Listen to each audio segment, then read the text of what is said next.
مفتي منیر شاکر صاحب یو بل شاګرد را سره مل شو.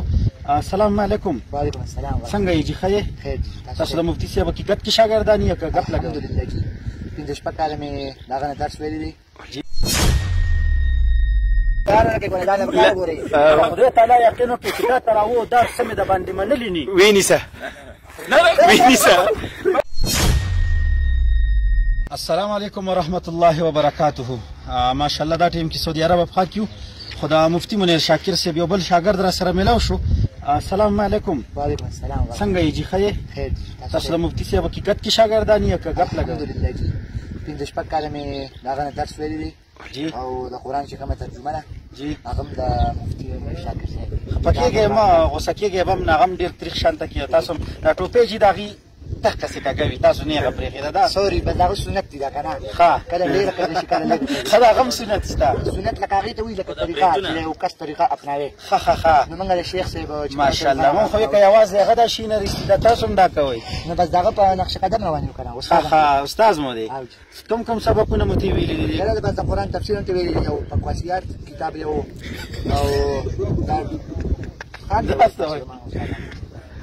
نو تاسو دا کتاب چې کوم ویلی دی بکواسیات دا یقینا بشته دی که نه صرف د عوامو کې دا شی دغه کول غواړه پرچار کوئ؟ یاره بس هغه به دغه دا دغه و څه ورته وایي دغه دا یو پیغام دی هغه وایي چې دا خلکو ته ورسوئ دا ما د قرآن او حدیث نه نقلي دي. ښه او لکه هغه خو حدیث نه مني، خو منکر حدیث دی. نه نه هغه د حدیث یعنې وی پیغمبر اسلام چې کوم احادیث دي لکه د عالم دپاره عالم اسلام دپاره دا کړي هغې باندې موږ ځو. خو وایي بخاري شریف کې هم چې دی وایي دا امام بخاري وایي 6 لکه نه 6 زره احادیث اوچت کړي وي، هغه نور هغه ختم کړي دي. بله ورځ یې دا بیان کړی دی. نو بس هغه کله ناکله په غلطه کېږي که نه. بیا موږ لکه استاد دی انسان دی، انسان نه غلطیانې کېږي. غلطي دې خو شوې ده؟ استاد دی نو استاد به زه څنګه بدلوم؟ او چې دا خبره کوي ما ته ښه پته ده وي دا بریتونه چې دا سنت دی. او دا هم پرېښي دي. دا سنت خلاف دي. هم پرېښي دي. دا استاد محترم په نقش ما ته قدم پته دا ناجایز دي. دا تاسو دا خو برید خو سنت دا دي چې دا به لکه زما رنګې برید دغه کې پرېږدي. او جی بس دا خو څه سنت زموږ د استاد دي هغې باندې موږ روان یو. ښه دا برید ستاسو استاد او جی او ستاسو د ستاسو یو پیغام ستاسو په وساطت سره کوم چې ستاسو شاګرد هم برید پرېښدي، تاسو هم پرېښدي او دا تاسو تسلیموي چې یاره دا د شریعت خلاف دي. نو چې د شریعت خلاف دي نو دا اسلام ستاسو د پلار دی چې تاسو دغه کوئ دغسې خپل برید پرېښي د بل ته وچې وکوئ. رابارې کوي دا زموږ د پلار د اسلام نه دی خو دا دیوبندیان چې دا ځان د حنفیان وایي که نه دوی دا برید ډېر زیات کټ کوي.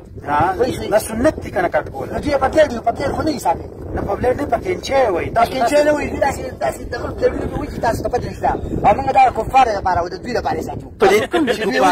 یو خبره کوم په دې تراو باره کې چې په دې تراو باره کې چې د دې کوم موقف دی او دا کمپني ولاړ دي دې باره کې تاسو وایي دا یې بکواس کړي. ماشاءالله زه متفق یم خپل استاد سره. لکه هغه وایي تراویح په دغه کې نشته دی او په قرآن کې نشته او تراویح بس پکې نشته، اختر هم پکې نشته. دا په دې تاسو کوم دلیل وکړی دی؟ بدعت کې راغلو. بدعتیان یې تاسو لا حول ولا قوة بالله. گزار بندي نه ګزار نه کوي ګولې دا نه ګوري.